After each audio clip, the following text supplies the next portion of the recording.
a un circuit suivant. On va utiliser trois méthodes ici pour résoudre ce problème. On va utiliser la méthode des courants de maille et puis le diviseur de courant et le diviseur de tension si on a le temps. Alors, on va commencer par choisir. On a trois mailles, donc on choisit les courants arbitrairement. Le sens des courants I1 dans les aiguilles de montre, dans le sens des aiguilles de montre I2 et I3.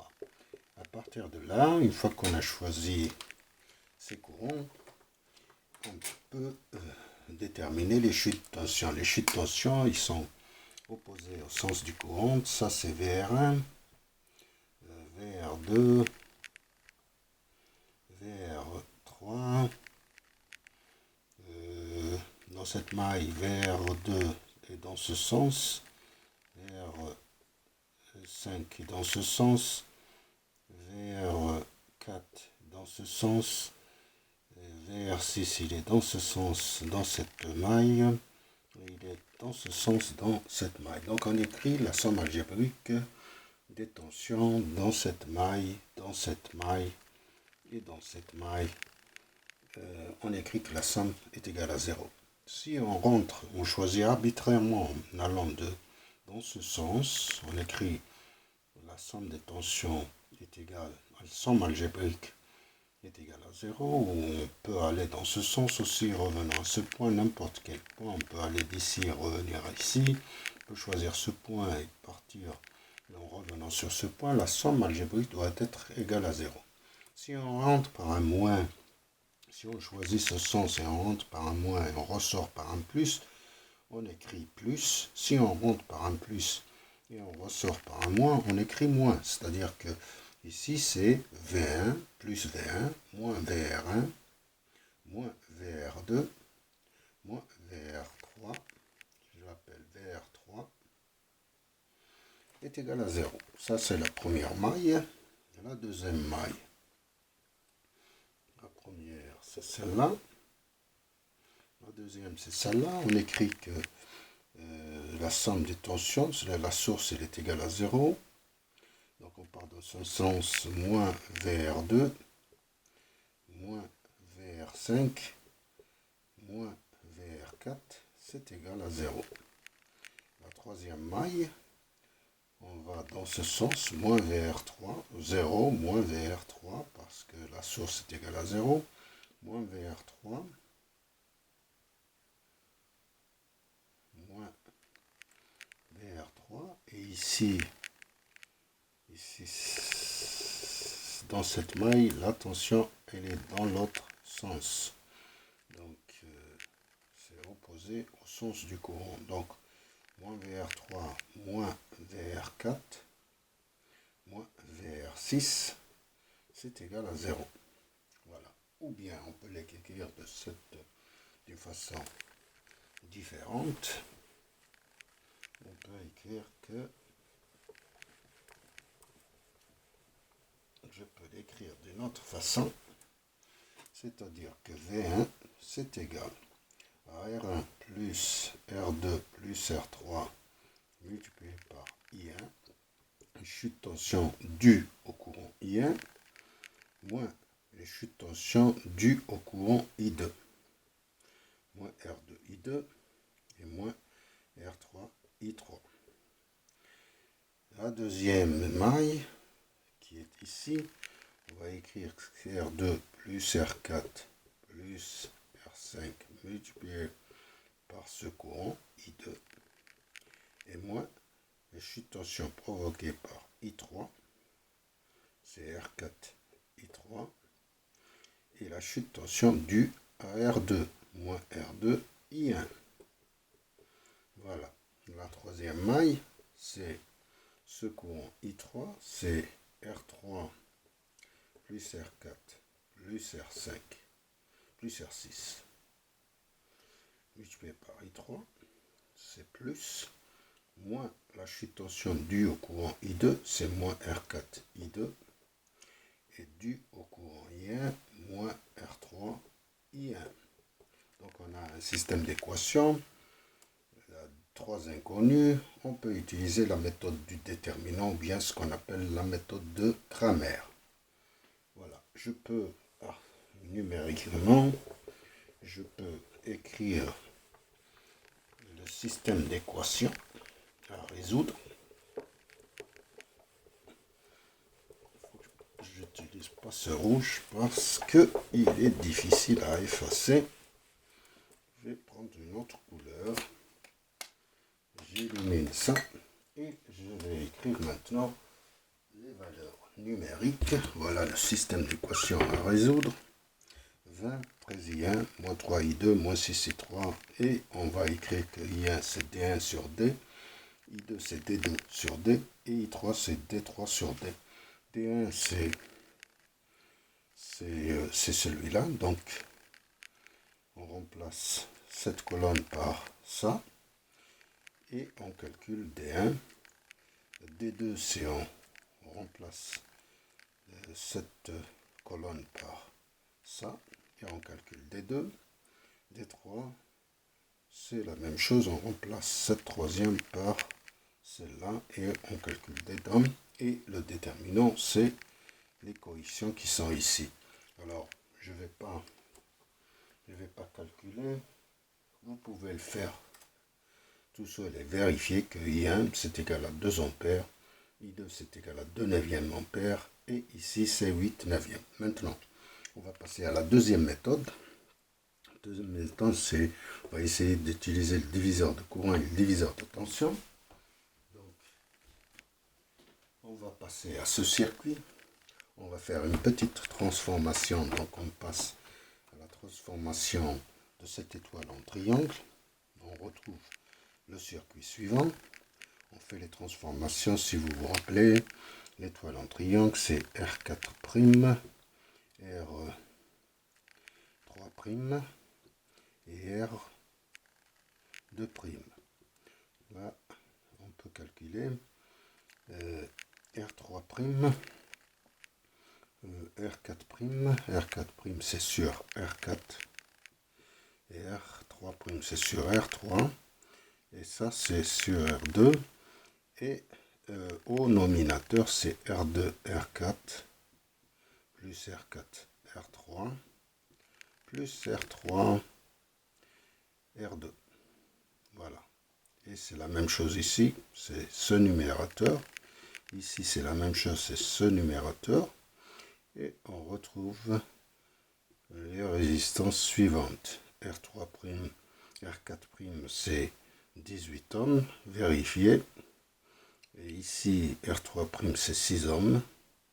Et ici, c'est 12 ohms. Voilà, on a calculé ces résistances équivalentes de cette étoile. Et on va procéder maintenant. On va essayer de calculer la résistance équivalente et puis de calculer les courants. Il faut se rappeler que le courant I2 circule dans R5 et le courant I3 dans R6 et le courant I1 qui va circuler dans cette résistance. Alors, on va calculer la résistance équivalente. La résistance équivalente de ce circuit, d'abord on a R3' qui est en parallèle avec R5, et puis on a R2' qui est en parallèle avec R6, et puis ces deux qui sont en série, donc on ajoute, et puis ces 4 qui sont en parallèle avec R4', et puis après tout ça qui sont en série avec R1. Voilà. On peut dire ça c'est la première étape, la deuxième étape, la troisième étape, la quatrième étape et la cinquième étape. Alors on appelle ça RE1 si vous voulez. C'est R3' en parallèle avec R5. Donc c'est 6 multiplié par 30 sur 36. Ça nous donne 5 ohms. Puis on va passer à RE2. La résistance équivalente de ces deux. Donc c'est R2' en parallèle avec R6. Donc c'est 12 multiplié par 6 sur 18. La somme des deux. Donc ça nous donne 4 ohms. Maintenant on passe à RE3. RE3 c'est tout ça. RE3 c'est RE1 plus RE2. Donc c'est 5 plus 4, ça nous donne 9 ohms. On va passer maintenant à cette résistance équivalente qu'on va appeler RE4. RE4 c'est RE3, en parallèle avec R4'. Donc c'est 9 multiplié par 18 sur 27, ça nous donne 6 ohms. Et puis après, on passe à RE5, qui est égal à la résistance équivalente.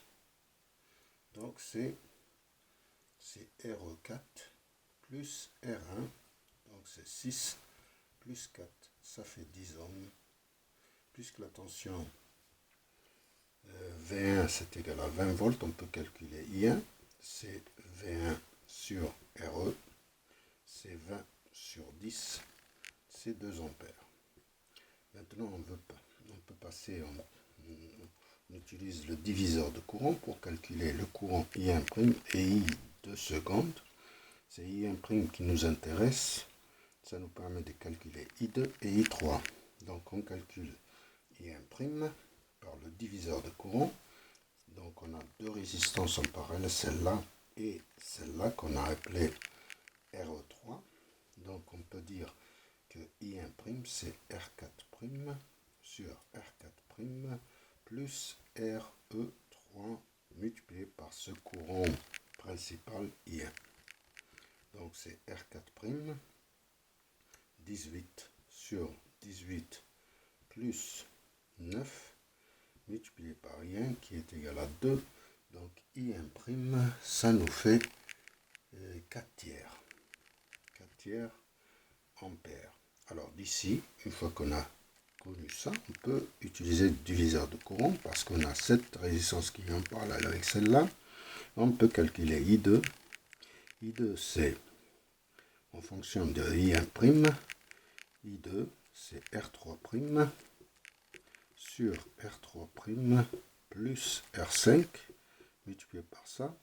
Ça veut dire R3' c'est 6 sur 6 plus 30 multiplié par 4 tiers. Alors le résultat c'est 6 sur 36 par 4 tiers, c'est 2 neuvièmes ampères. Il ne nous reste plus qu'à calculer I3 qui circule ici. Voilà, I3 en fonction de ce courant, puisque ces deux résistances en parallèle, c'est R2' sur R2' plus R6 multiplié par I1', et tout ça c'est 12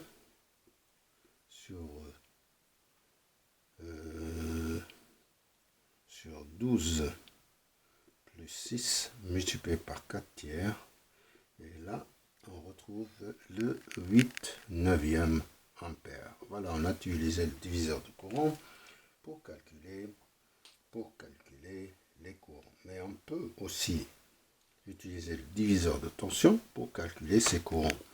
Alors ici on peut calculer, voilà, ça c'est la troisième méthode. Connaissant la tension V1, on peut calculer la tension VR1 et VR, comment je vais l'appeler, VR4'. Voilà, la tension en borne de cette résistance.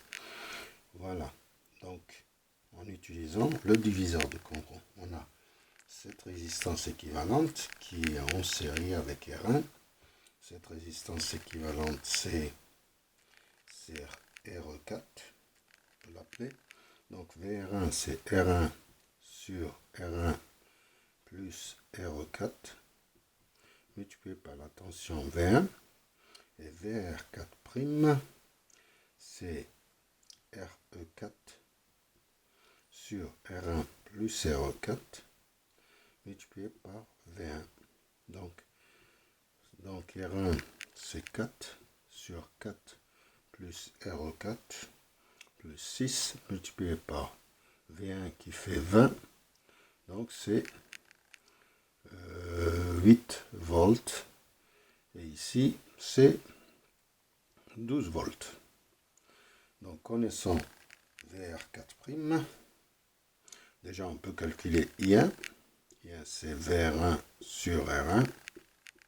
Donc c'est 8 sur 4, c'est 2 ampères dans un calculé. Maintenant, connaissant VR4', on peut calculer VR3' si on veut. Et VR2'. Connaissant ces tensions, on peut calculer I3 et I2 par le diviseur de courant, diviseur de tension. Donc connaissant VR4', qu'on a calculé ici, 4', donc on va utiliser les résistances équivalentes VR1, R1 et R2. Donc la tension ici, VR3', c'est RE1 sur RE1 plus RE2, cette résistance. Et ici, c'est RE2 sur RE2 plus RE1 multiplié par cette tension. Donc, RE1, c'est 5 sur 5 plus 4 multiplié par 12. Et ici, RE2, c'est 4 sur 9 multiplié par 12. Donc, VR3', VR2', c'est égal 5 sur 9 multiplié par 12.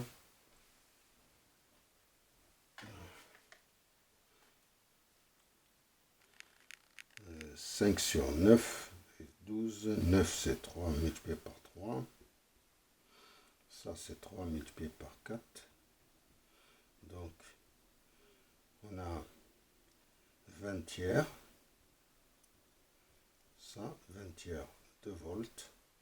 Et ici on a 4 fois 3. 3 fois 3. 3. Et ça c'est 16 tiers de volts. Donc on peut calculer maintenant I2 et I3. I2 c'est VR3' sur R5. Donc c'est 20 tiers. C'est ça. Sur 30. Donc c'est 2 neuvièmes. C'est ce qu'on a calculé. 2 neuvièmes. 2 neuvièmes. C'est bien ça. Ampères. Et ici c'est VR2' sur R6. C'est 16 tiers. Sur R6 c'est 6. C'est 3 fois 2. C'est 8. C'est 8 neuvième je pense. 16 tiers sur R6. 16 tiers sur R6. Ça doit être 8 neuvième. Pourquoi on ne retrouve pas? C'est alors I3 c'est I3 c'est VR2 c'est 5 fois 33 sur 6. Je retrouve pas ce. Alors je vais revenir. C'est R2 c'est 4. 4 sur 4 plus c'est 9. VR4 c'est 12. 4 fois 3. 16 tiers. 16 tiers sur 6. 3 fois 2 sur 6. Enfin, vérifier, ça doit être du 8 neuvième ampère. Voilà.